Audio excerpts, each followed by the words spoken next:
Hello বন্ধুরা, তো তোমরা কেমন আছো সবাই? তো আমি তোমাদের সামনে ছোট্ট একটা রেসিপি নিয়ে চলে এসেছি।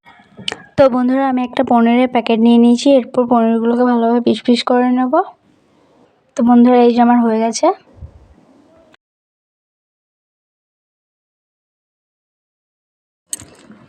তো বন্ধুরা, এরপর আমি একটা মশলা রেডি করে নেব।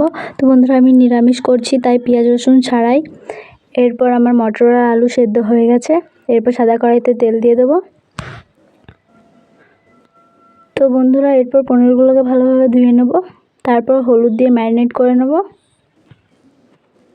এরপর কড়াইতে তেল গরম হয়ে গেলে ভালোভাবে পনিরগুলোকে ভেজে নেব।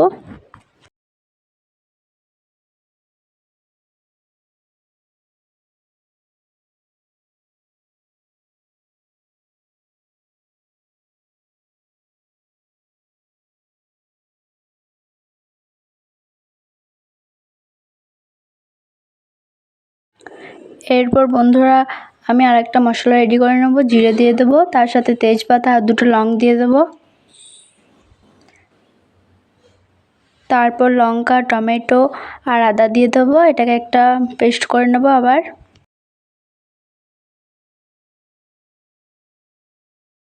তো বন্ধুরা, এই যে আমার হয়ে গেছে।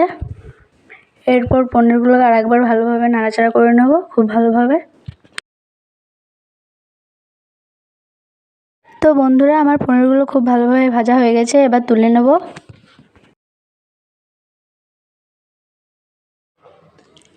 এরপর কড়াইতে আমি হলুদ দিয়ে দেবো। এরপর আমি মশলাটাও দিয়ে দেবো।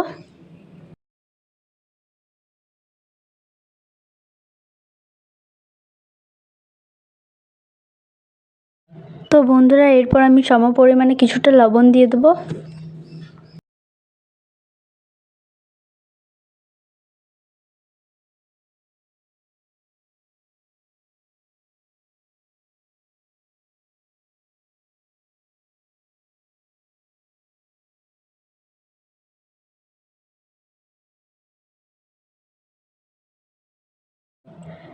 এরপর পনিরগুলোকে দিয়ে দেবো।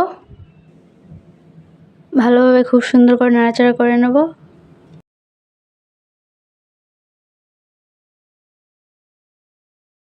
তো বন্ধুরা, এরপর আমি 1 চা চামচ চিনি দিয়ে দেবো।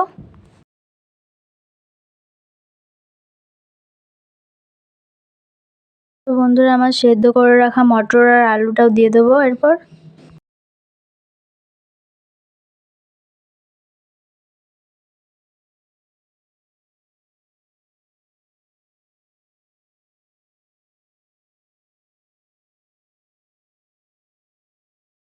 ওপর থেকে জিরে গুঁড়ো দিয়ে দেবো এরপর। তারপর সবজি মশলা দিয়ে দেবো। তারপর ভালোভাবে নাড়াচাড়া করে নেব। তারপর ভালোভাবে ফুটিয়ে নিলেই রেডি আমাদের পনিরের সাথে মটরের ঘুগনি। তো বন্ধুরা, তোমাদের কার কার পছন্দ হয়েছে সেটা অবশ্যই আমাকে কমেন্টে জানিও। আর আমার চ্যানেলটাকে সাবস্ক্রাইব করতে কখনোই ভুলবে না।